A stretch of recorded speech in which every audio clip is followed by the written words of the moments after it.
పద్మపురాణం అనేవి ఈయన రచనలు. షట్చక్రవర్తి చరిత్ర ఇందులో హరిశ్చంద్రుడు, నలుడు, పురుకుత్సుడు, పురూరవుడు, సగరుడు, కార్తవీర్యుడు ఈ 6 చక్రవర్తులకు సంబంధించిన కథ ఇది.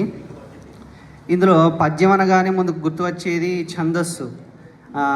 నా అంశం పద్యరచనా శిల్పం కాబట్టి అసలు ఏమిటి పద్యరచనా శిల్పం అంటే విశ్వనాథ వారు పేర్కొన్నట్లుగా యతిప్రాసల కూర్పు, ధారాశుద్ధి, కుదింపు, శబ్దాల హ్రస్వత, దీర్ఘతలు, సమాస గుంఫనము, పద్యాన్ని ముగించే నేర్పు మొదలైన అంశాలు పద్యరచనా శిల్పంలో భాగంగా పేర్కొనవచ్చు.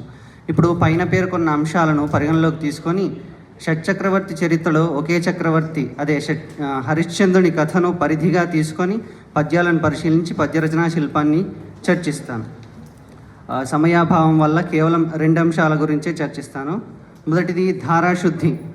పద్యాన్ని చదువుతూ ఉంటే మొత్తం పద్యం అయిపోయే వరకు ఆపకుండా చదివేయాలని పాఠకునికి అనిపించే విధంగా ఉంటే అది ధారాశుద్ధి కలిగిన పద్యం. ఈ ధార సెలయేరులా ఉంటుందన్నమాట. మధ్యలో బండరాల వంటి జటిల సమాసాలు వచ్చినా ఆగకుండా సాగుతూనే ఉంటుంది. ఈ ధారాశుద్ధికి చాలా వరకు శబ్దాలంకారు దోహదం చేస్తాయి. అటువంటిదే కింద పద్యం. ఈ ఎమ్ముల నయమ్ము నాయమ్ములను దూర నేసి నూరారింటి నేసినాను, ఈట నేనాట నేనాట పరపుచు వేనవేలను జంపి విడిచినాను, ఈ కత్తి నేహత్తి ఏ హత్తి చందాన 10 లచ్చలను బంగు పరచినాను, ఈ వంకి నేవంక పోకుండా కోటాను కోటల కుమ్మినాను.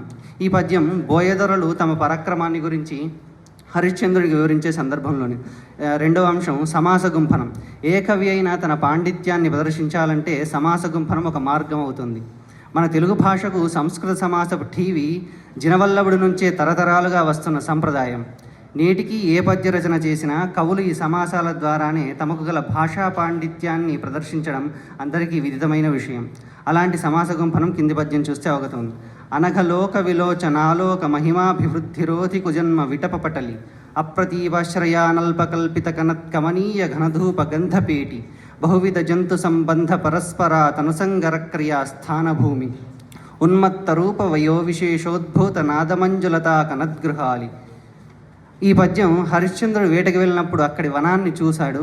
ఆ వనాన్ని కవి వేశ్యవాటికకు ఉపమానంగా తీసుకొని వర్ణించిన సందర్భంలో సహస్ర వర్షాలకు పైగా తెలుగు సాహిత్యానికి పరంపరగా వస్తున్నది పద్యం. ఇలాంటి వారసత్వ సంపదను కాపాడుకోవడం తెలుగువారందరి బాధ్యత. విశ్వవిద్యాలయాల్లో కూడా పద్యరచనలపై ఛందశాస్త్ర దృష్ట్యా పరిశోధనలు జరగడం చాలా వరకు తగ్గిపోయింది. అలా కొనసాగాలంటే ఇంటర్మీడియట్, డిగ్రీ తరగతుల నుండే విద్యార్థులకు ఛందశాస్త్రంపై మక్కువ పెంచే విధంగా బోధన కొనసాగాలి. పద్యం అంటే భయంతో కాకుండా ఇష్టంగా చదివేటట్లు విద్యార్థులను మార్చాలి. ఇలా జరిగితే పద్యం సహస్రాబ్దులు కాదు ఆచంద్ర తారార్కం వర్ధిల్లుతుందని మనవి చేసుకుంటాను. నాకు ఈ అవకాశం ఇచ్చిన పెద్దలందరికీ నా నమస్కారాలు, కృతజ్ఞతలు.